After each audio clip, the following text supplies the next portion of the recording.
ओम।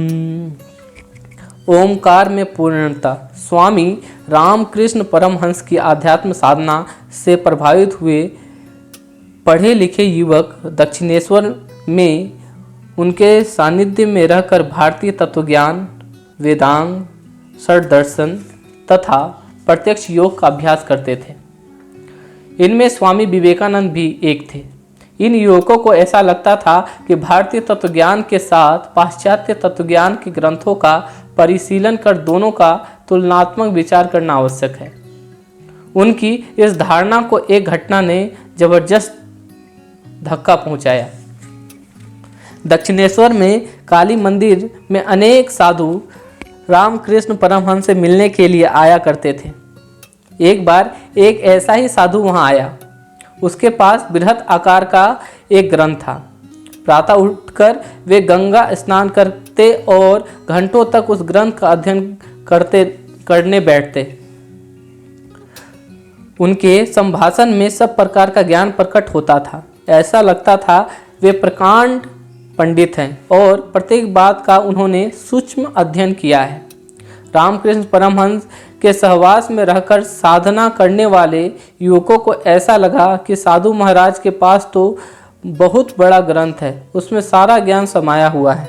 परंतु जिस प्रकार एक कृष्ण व्यक्ति अपनी संपत्ति की रक्षा करता है, अपने धन को किसी को छूने नहीं देता, उसी प्रकार वह साधु अपने ग्रंथों को किसी को भी हाथ लगाने नहीं देते थे। उस ग्रंथ में ऐसा कौन सा ज्ञान भंडार भरा हुआ है, यह जानने की स्वाभाविक जिज्ञासा उन युवकों के मन में जागृत हुई। साधु महाराज प्रातःकाल स्नान के लिए जाने के पूर्व अपने उस बृहद ग्रंथ को इस प्रकार सुरक्षित स्थान पर रख छोड़ते जिसमें वह किसी के हाथ न पड़े। इसी प्रकार एक दिन प्रातःकाल वे साधु गंगा स्नान करने गए। युवकों ने उस दिन देख लिया कि साधु ने ग्रंथ कहाँ छिपा कर रखा है। मौका अच्छा है देखकर उन युवकों ने उस ग्रंथ उस स्थान से बाहर निकाला और उसका एक एक पन्ना छानने लगे। अध से इति तक हर पृष्ठ उन्होंने देखा, परंतु उन्हें हर पृष्ठ पर केवल ओम अक्षर लिखा हुआ दिखाई दिया।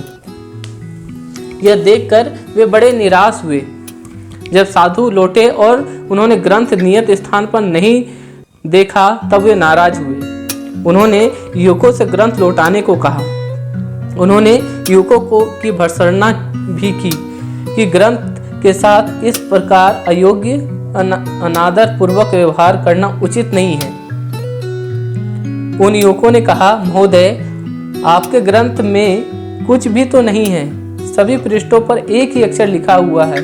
उसमें तत्व ज्ञान की चर्चा नहीं, जीव जगत के संबंध पर चर्चा नहीं, वेद वेदांत की चर्चा नहीं।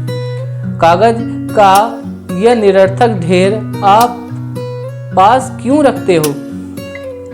साधु ने युवकों से कहा, बच्चों, यही ग्रंथ मेरा परम ब्रह्म है।